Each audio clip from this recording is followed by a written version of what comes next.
ദൈവത്തിൽ ആശ്രയി സംസാരിക്കാൻ ആഗ്രഹിക്കുന്നു.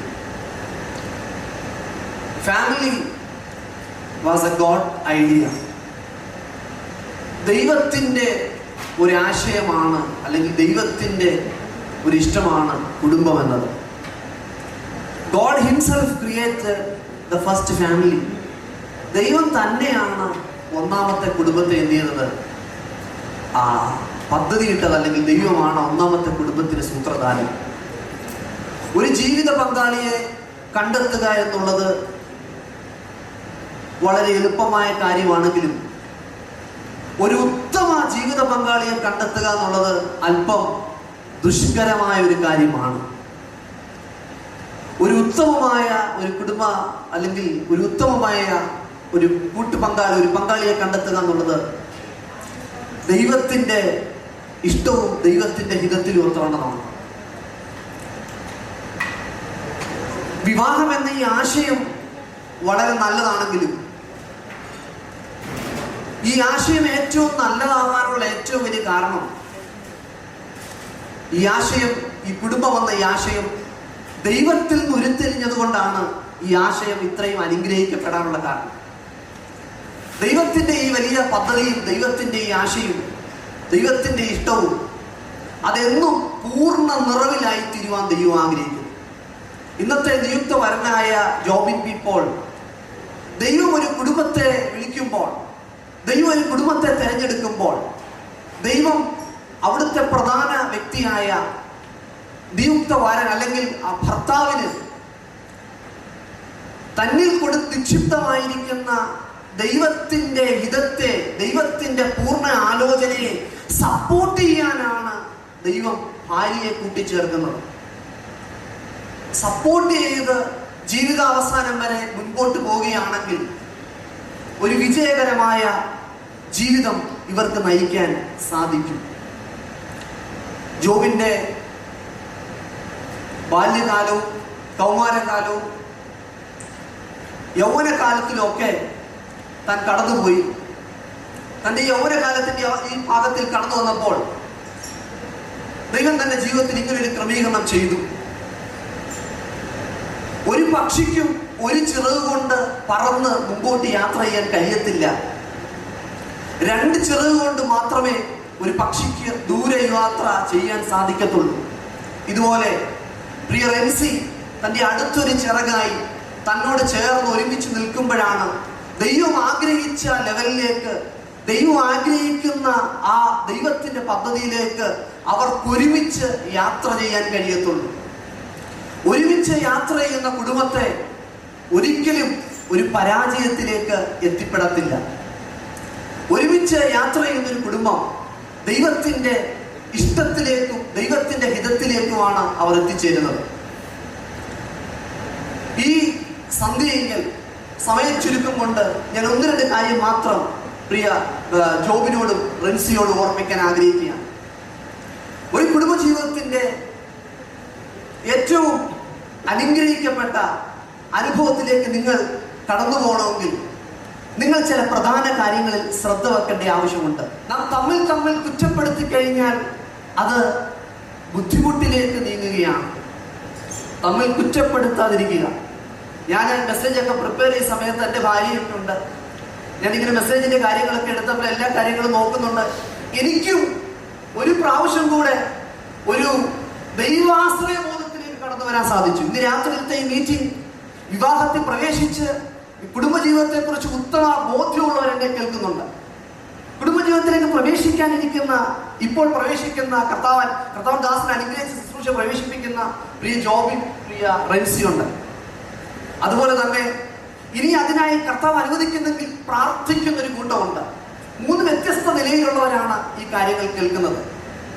എന്നെ കേൾക്കുന്ന വിവാഹം കഴിഞ്ഞൊരു വ്യക്തിയാണെങ്കിൽ, ഇന്നലെ വരെ അങ്ങനെയായിരുന്നു നമ്മുടെ ജീവിതത്തിൽ സംഭവിച്ചെങ്കിൽ, ഒരു അനുഗ്രഹിക്കപ്പെട്ട ക്രിസ്ത്യ ജീവിതത്തിന് വേണ്ടി തമ്മിൽ കുറ്റപ്പെടുത്താതിരിക്കുക.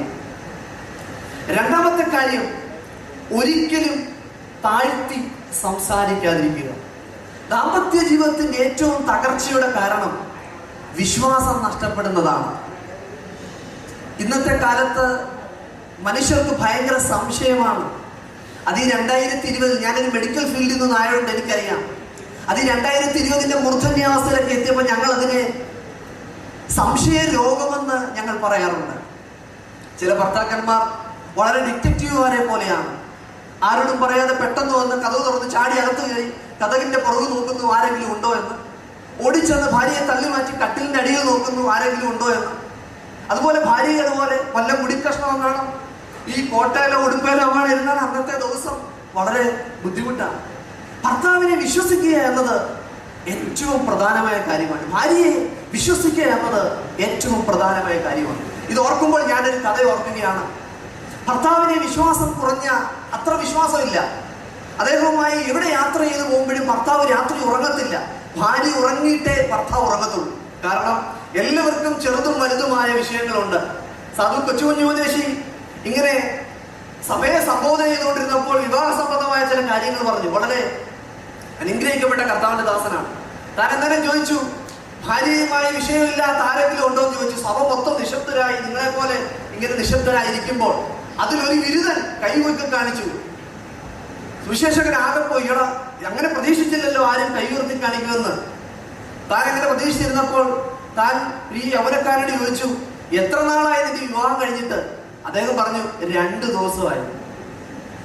2 ദിവസമായാൽ അഭിപ്രായ വ്യത്യാസം ഉണ്ടാവണമെന്നില്ല, ഒരാഴ്ചയായാൽ ഒരുപക്ഷെ അഭിപ്രായ വ്യത്യാസം ഉണ്ടാവണമെന്നില്ല. ഇന്ന് വലിയൊരു സമൂഹം നിങ്ങളുടെ ചുറ്റുമുണ്ടെങ്കിൽ നിങ്ങൾ ഒരുമിച്ച് പ്രാർത്ഥിക്കണം. ഞാൻ ദൈവസഭയായി ശുശ്രൂഷ ചെയ്യുന്നതോടൊപ്പം തന്നെ ജോലി ചെയ്യുന്നൊരു വ്യക്തിയാണ്. ജോലിയിലെ ഭയങ്കര ഭാരവും പ്രയാസവും ബുദ്ധിമുട്ടൊക്കെ വന്നു കഴിയുമ്പോഴും ഞങ്ങൾ കുടുംബമായി ഒന്ന് പ്രാർത്ഥിച്ച് ആത്മാവിൽ ബലപ്പെട്ട് ആരാധിച്ചു കഴിയുമ്പോൾ ഉണ്ടാവുന്ന ആ സന്തോഷം പറഞ്ഞറിയിക്കാൻ കഴിയുന്നില്ല.